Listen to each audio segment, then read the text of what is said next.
நம்ம ஜெயிச்சிட்டோம் பாரா, ஜெயிச்சிட்டோம். செலக்ஷன் கமிட்டி டோரை உடச்சிக்கிட்டு இந்தியன் டீம்ல நுழைஞ்சிருக்காரு ருத்ராஜ் கெய்க்வாட். ஆமாங்க, டொமஸ்டிக்ல அட்டகாசமான பெர்ஃபார்மன்ஸ் கொடுத்தாலும் ருத்ராஜ் கெய்க்வாட்டுக்கு இந்தியன் டீம்ல பெருசா சான்ஸ் கிடைக்கிறதுல, அப்படி கிடைச்ச ஒரு சில சான்சஸ்லயும் ரொம்பவே சூப்பரா பெர்ஃபார்ம் பண்ணியிருக்காரு. ஆனாலும் கூட தொடர்ந்து இந்தியன் டீம்ல அவருக்கான இடம் வந்து மறுக்கப்பட்டுட்டே தான் இருக்கு. ருத்ராஜை விட புவரான ஸ்டாட்ஸ் வச்சிருக்கக்கூடிய கில் மாதிரியான பிளேயர்ஸ்க்கு தொடர்ந்து இந்தியன் டீம்ல வாய்ப்பு கிடைக்குது. அதுவும் கேப்டனாலாம் ப்ரமோட் பண்றாங்க. ஆனா ருத்ராஜுக்கு பிளேயரா கூட சான்ஸ் கிடைக்கிறதில்ல அப்படிங்கிறது தான் ஒரு மிகப்பெரிய குற்றச்சாட்டா இருந்துட்டு இருந்துச்சு. அப்படி இருக்கும்போது இந்த வருஷம் டொமஸ்டிக் சர்க்யூட்ல எல்லா டோர்னமெண்ட்லயும் அட்டகாசமா பெர்ஃபார்ம் பண்ண Ruturaj Gaikwad South Africa A டீமுக்கு எதிரான ஓடிஐ சீரிஸ்ல பிளேயர் ஆஃப் த சீரிஸ் அவார்டையும் வின் பண்ணாரு. சோ அதை தொடர்ந்து சவுத் ஆப்பிரிக்காக்கு எதிரான ஓடிஐ சீரிஸ்க்கான இந்திய அணியில ருத்ராஜ் கெய்க்வாட சேர்த்திருக்காங்க. சுப்மன் கில் ஃபர்ஸ்ட் டெஸ்ட்ல இன்ஜுரி ஆனதை தொடர்ந்து இந்த ஓடிஐ சீரிஸ்ல இருந்து விலகி இருக்காரு. சோ அவருக்கு பதிலா கேஎல் ராகுல கேப்டனா போட்டிருக்காங்க. அண்ட் அதே மாதிரி தளபதி ஜடேஜாவும் மறுபடியும் ஓடிஐ டீம்ல வந்து இடம் பிடிச்சிருக்காரு.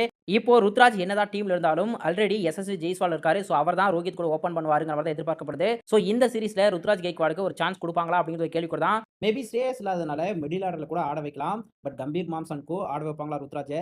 நீங்க என்ன நினைக்கிறீங்க? உங்களோட கருத்துக்களை மறக்காம கமெண்ட்ல சொல்லுங்க.